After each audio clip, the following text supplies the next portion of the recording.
Now let's create our list of users that we're following. This is going to be a column widget, and this column widget will consist of a text widget, and then down here it'll be a container, and inside that container we'll have a list view, and we will be able to scroll horizontally through our users. So let's scroll down to our scaffold. Underneath our app bar, we're going to add a body, and we want to create a list view. And this list view will have children. The list view is going to allow us to scroll up and down inside our app.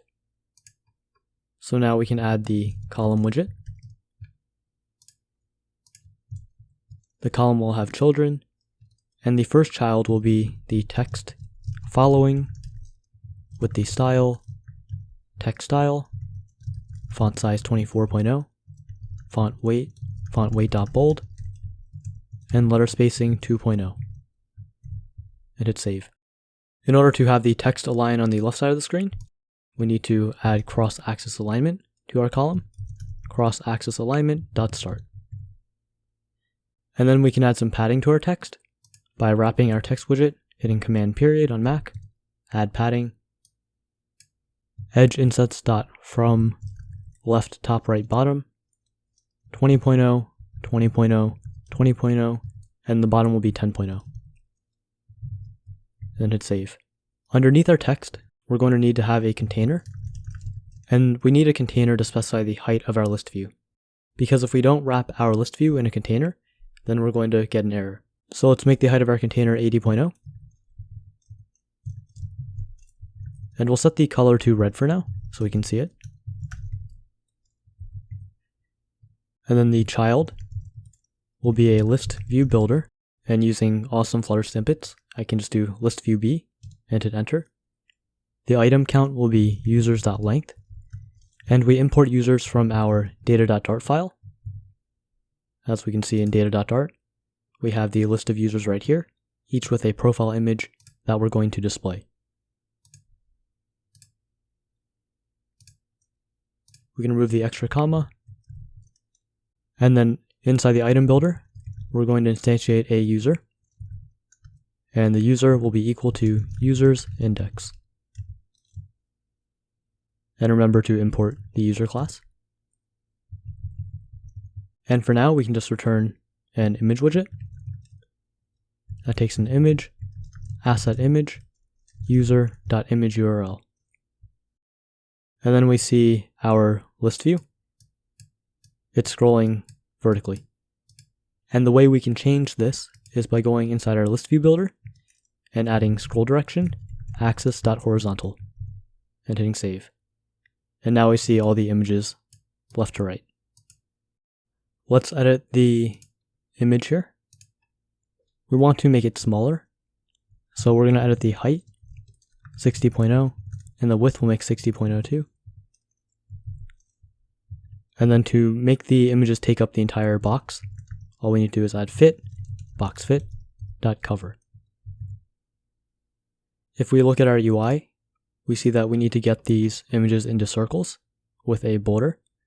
And in order to do this, we need to wrap our image in a container widget.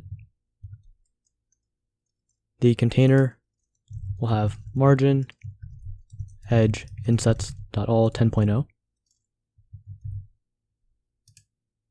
And then we can add another height, 60.0, width 60.0. And then decoration, box decoration. And the first thing we want to add is a box shadow, because if we look at our images here, they have a slight shadow on them. So we'll add box shadow, and inside an array, box shadow, color, colors.black 26, offset 0, 2, so that's 2 down in the y-axis. And then finally blur radius 6.0. And now if we hit save, we see that there's a light shadow behind our images. In order to make our images circular, we need to wrap our image widget with a new widget, and it'll be called clip oval. And let's remove the red background color here on our container. And if we look at the UI, we can clearly see that the box shadow is still a rectangle. And that's not what we want. So how do we fix that? We need to go into our box decoration and add shape, box shape.circle. That changes the shape of our container to a circle, and then it's constricted to height 60 and width 60. And that's how we get the nice shadow behind all of our images. For the last part of our following list, we need to have a blue border around each of our circles. And we can add that in by going into our box decoration again and adding border dot all width 2.0, and the color will be theme dot of context primary color, which is the blue color. And then hitting save. And now we have our images with their blue borders.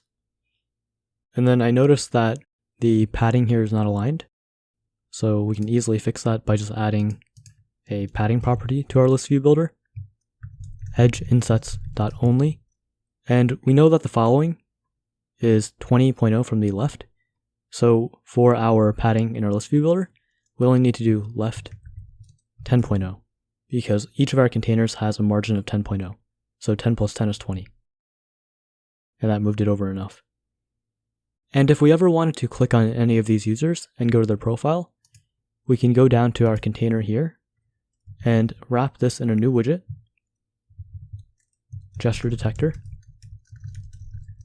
and the on tap would do some type of segue to the next screen, and you'd probably pass in the user's ID or just the user.